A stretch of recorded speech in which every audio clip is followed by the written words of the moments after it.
the textbook Educational Psychology by John Santrock, the information processing approach emphasizes that children manipulate information, monitor it, and strategize about it. Memory and thinking are two important components of this approach. According to the theory, children develop a gradually increasing capacity for processing information. This gradual increase of cognitive ability allows the individual to acquire increasingly complex knowledge and skills. Capacity and speed of processing have a direct influence on memory and problem solving.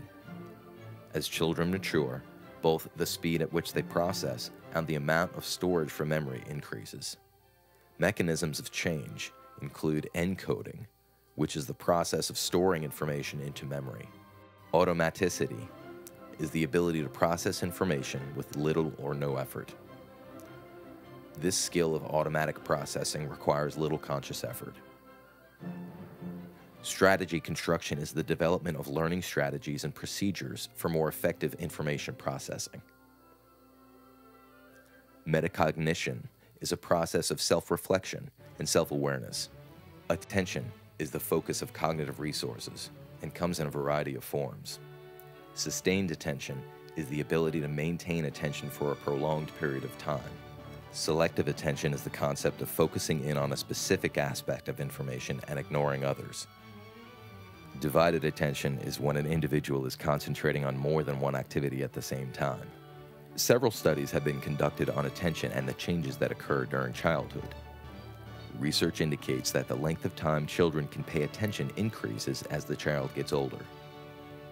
Children who have trouble controlling their attention seem to experience trouble with academic achievement and within social situations. As children grow, certain situations arise that require a child to have selective attention regardless of what is happening around them.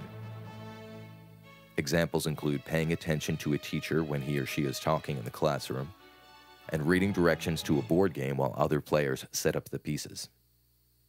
Lack of attention would cause the student to miss salient or important information from the teacher's lecture, or a misunderstanding of the rules of the board game. Memory is the retention of information over time. Like a computer, memory relies on information being encoded and stored for later retrieval.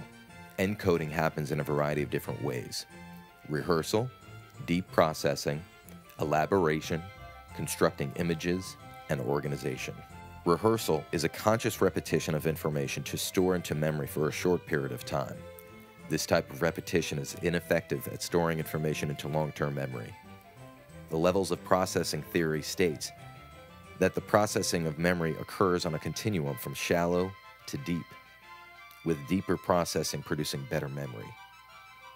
Research indicates that the information is remembered better when the individual can assign some meaning to the event.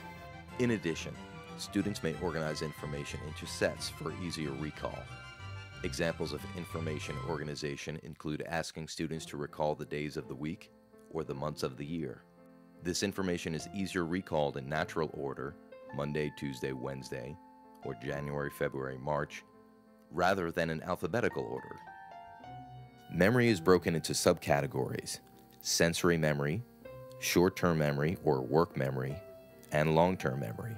Sensory memory lasts for just a few moments, about as long as the individual is exposed to the sensory stimuli. Short-term memory is a limited capacity storage unit where information can be stored to up to about 30 seconds. However, if rehearsed, the information can be retained longer. Long-term memory can last up to a lifetime. Elaboration is defined in the text as the extensiveness of information processing involved in encoding. One example of elaboration is when we use images to process or recall information. Declarative memory is the recollection of specific facts or events, such as describing a math problem or retelling the events of last night's Yankee game. Procedural memory is at work when someone rides a bicycle or types on a keyboard. These innate skills are hard to verbalize and often involve doing something without consciously thinking about how to do it. Episodic memory is information about the daily goings-on in an individual's life: who we ate lunch with, who we saw yesterday, what went on in class. Semantic memory is general, everyday knowledge about hobbies, events, people, and information learned at school. Reconstructing memories can take place in two ways. Verbatim memory trace is when the individual recalls exact details. Fuzzy memory trace, or gist, is when the individual recalls more general details. Encoding and retrieval are interdependent, so it is important that children retain accurate information for proper retrieval later on. There are strategies for more efficient encoding on the part of the student. Research has shown that an effective cue for retrieval is to use associations at the time of encoding. A lack of effective retrieval cues will result in forgetting. Forgetting can also result from other information interfering, known as interference theory and the decay theory, which states that over time, memories will disintegrate and things are eventually forgotten. Another technique for effective encoding is the use of mnemonics, such as the alphabet song, to teach the ABCs. However, some critics of this method suggest that this technique is inefficient at encoding because it involves memorization, which suggests short-term memory rather than long-term memory and deep understanding. The other day I asked my twin preschoolers to spell Mickey Mouse, and they replied in unison, M-I-C-K-E-Y-M-O-U-S-E. Then I asked them to just spell the word mouse, and they had trouble spelling the word without referring to the memorized line from the Mickey Mouse Clubhouse television program. Other examples of mnemonics as effective retrieval cues include rhymes, acronyms, and visual cues. As an individual learns a new task, he or she is considered to be a novice. With deliberate practice comes a more thorough understanding of the content. As a novice becomes an expert, retrieval requires little to no effort, and they use strategies to better manage and advance their knowledge in their area of expertise. These strategies include distributing learning versus cramming at the last minute, effective note-taking, and metacognition. That is, the students self-review their knowledge and understanding and expand on associations, which increases deeper understanding.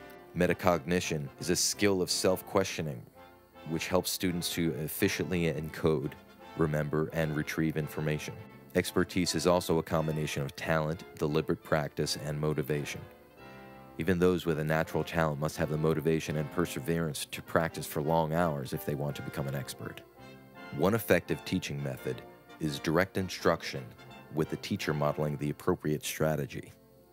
Then the students perform the strategy independently with feedback and guidance by the instructor until the student has a better understanding of the strategy. A thorough explanation of the strategy will help the student identify how the new strategy can help them remember more effectively. Students can benefit from the use of a variety of different strategies. This will allow students to observe shared traits of alternative strategies and help the individual determine which strategy is most efficient for the desired task. The skill of metacognition or self-reflection develops over time. As children mature into late and middle childhood, it is easier for them to remember the gist of things rather than verbatim details. Adolescents have an increased capacity to remember, allocate cognitive resources, and attention to stay on task during an activity. This metacognitive understanding involves knowing the best strategy to use and when to use it when performing a task. Good thinkers exhibit the following traits. They review and self-reflect upon their current knowledge base and know when to use the most effective strategy to solve a problem or perform a task. Students will benefit from learning a variety of different strategies to solve a problem or complete a task. A repertoire of alternative strategies allows the student to compare strategies and, together with self-reflection, choose the best strategy to help with the desired task.